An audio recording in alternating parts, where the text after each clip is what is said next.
السلام عليكم ورحمة الله وبركاته. حابين نخبر شغلة بسيطة اليوم للشباب بالصفحات الثورية، ليتم تفادي الإبلاغات عن المحتويات المنشورة على الصفحات من صور، من فيديوهات، من أشياء دموية. طبعا عم يجيها هجمات تشبيحية وبلاغات عليها، فبإمكاننا نتفادى تقريبا بإذن الله البلاغ بحركة بسيطة جدا. طبعا لما يجي الناشر للفيسبوك على الصفحة بده ينشر أي شيء، فبيجي المربع هذا كبداية نشر في الحالة صورة، فيديو، عرض أو مناسبة. طيب بدنا ننشر شيء الآن. قبل ما نبدأ بأي نشر أو ننهي النشر، في هذا الزر اللي هو الاستهداف، نضغط عليه. في إضافة استهداف، طبعا هذا عدد الصفحة بالكامل بيكون للمسجلين بالصفحة من معجبين. طيب أنا في فيديو دموي بدي أنشره الآن، أو فيه مقاطع دموية وبخاف يجي عليها إبلاغات تتسكر الصفحة من وراها. فأنا قبل ما أبدأ بالنشر بكون شفت محتوى الفيديو أو الصورة أو كذا، بضغط على هذا الزر إضافة استهداف، وبنجي على حسب الحالة العمرية.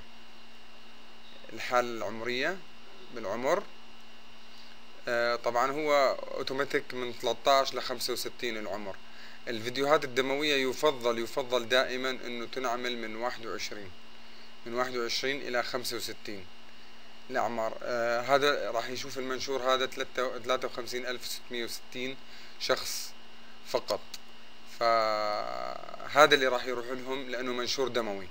بينما لما ننزل مثلا ل 18 راح يطلعوا 69000.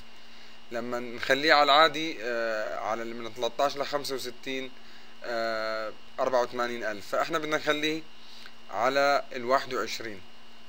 طيب الأفضل إنه مثلا نكتب العنوان نهاية، مثلا بدنا ننشر هذا الفيديو نهاية شبيح،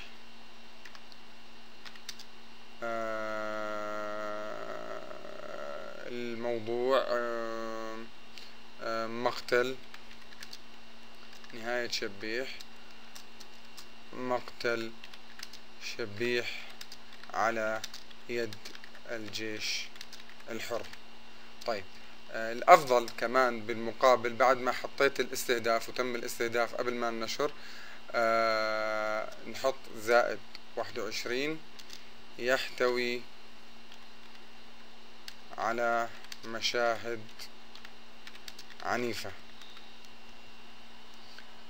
تمام. بنحط الفيديو،